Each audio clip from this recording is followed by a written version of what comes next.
সাকিবকে কি আবারও জাতীয় দলে দেখা যাবে? সম্ভাবনা উড়িয়ে দেননি বিসিবি বস আমিনুল ইসলাম বুলবুল। সোমবার জানিয়েছেন সাকিব অ্যাভেলেবল, যে কোনো সময়ে অলরাউন্ডারের সঙ্গে বিসিবির হতে পারে অফিসিয়াল আলোচনা।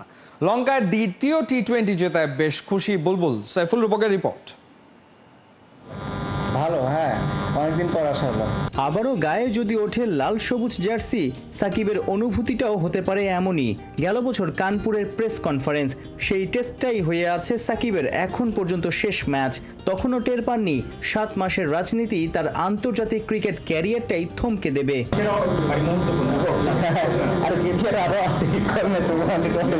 সাদামাটা জীবন, আরামসে মিশে যেতে পারেন সবার সঙ্গে। নয়া সভাপতি আমিনুল ইসলাম বুলবুল কি একসময়ের বিশ্বসেরা অলরাউন্ডারকে ফেরাতে চেষ্টা চালাচ্ছেন? চারদিকে কানাঘুষা, সামনে টি-20 বিশ্বকাপে জাতীয় দলে দেখা যেতে পারে বাহাতি সুপারম্যানকে। বাংলাদেশ টিম থেকে এখনো সব ফরম্যাটে রিটায়ার করেনি এবং তার সাথে কথা বলবো, তার সাথে কথা বলার পরে আমরা সিদ্ধান্ত নিতে পারবো। আর সাকিবের ব্যাপারটা হচ্ছে যে আমাদের সাথে এখনও অফিসিয়ালি কোনো যোগাযোগ হয়নি, বা অফিসিয়ালি আমি আগারও বলছি যে এই কাজটা সিলেক্টরদের এবং সিলেক্টরদের সিদ্ধান্তটা নেবে। জানা গেছে বোর্ডের গ্রিন সিগন্যাল পেলে cricket operations chairman Nazmul Abedin Fahim officially যোগাযোগ করতে পারেন সাকিবের সঙ্গে। যদিও সরকারের অনুমতি ছাড়া বিসিবি এমন উদ্যোগ নেবে কিনা সেটাই বড় প্রশ্ন। সাকিব ইস্যু ছাপিয়ে বুলবুলকে স্বস্তি দিচ্ছে ডাম্বুলায় টি-20 ম্যাচে জয়। উন্নতি চান নানা জায়গায়। আর টি-20 প্রথম ম্যাচটা আমরা ভালো খেলিনি, কালকে আমরা ভালো খেলে জিতেছি। সো আরেকটা ম্যাচ যদিও বাকি আছে এবং ওভারঅল আমার কাছে মনে হচ্ছে যে আমাদের বেশ কিছু ইমপ্রুভমেন্টসের জায়গা আছে।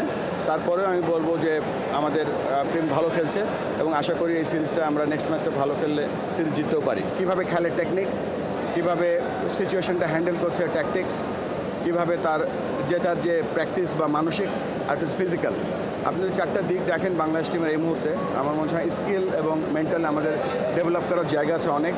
বাট আমাদের এই মুহূর্তে কিন্তু আপনি পুরো সিরিজটা যদি দেখেন আমরা একেবারে খারাপ করিনি। ওয়ানডে কি টি-20 ব্যাটিংয়ে দুর্বলতা চোখে লেগেছে। দলের মধ্যে সিনিয়র সহকারী কোচ সালাউদ্দিনের ক্ষমতা দেখানো নিয়েও খবর রটেছে। কি ভাবছেন বিসিবি বস? যে ব্যাটিং কোচ যিনি আছেন এখন মোহাম্মদ সালাউদ্দিন, আমরা তো দেখছি ডুইং গুড সোফার। সিরিজের মাঝখানের ওভারঅল কমেন্ট করবো না, তবে সব সিজনটা শেষ হলে তারপরে আমরা দেখব। সাবেক অধিনায়ক, বর্তমানে বিসিবি প্রধান, ক্রিকেট নিয়ে নানা কথা বলেছেন ব্যাডমিন্টন কোর্টে। সোমবার জাতীয় ব্যাডমিন্টন চ্যাম্পিয়নশিপের উদ্বোধনও করেছেন বাংলাদেশের প্রথম টেস্ট সেঞ্চুরিয়ান। বাংলাদেশ ক্রিকেট বোর্ডের যে ডিসেন্ট্রালাইজেশন প্রোগ্রামে আমরা প্রত্যেকটা জেলায় জেলায় ক্রিকেট নিয়ে যাচ্ছি। এখানে 64 জেলার মধ্যে 63টি জেলায় আজকে এখানে এসছে ব্যাডমিন্টন খেলতে। এর দেখে খুব আপ্লুত হচ্ছে যে দেশের প্রত্যন্ত অঞ্চলে শুধু ব্যাডমিন্টন নয়, সব স্পোর্টস পৌঁছে যাচ্ছে। এটাই হচ্ছে আমাদের বড় সাফল্য। সাইফুল রূপক, ৭১।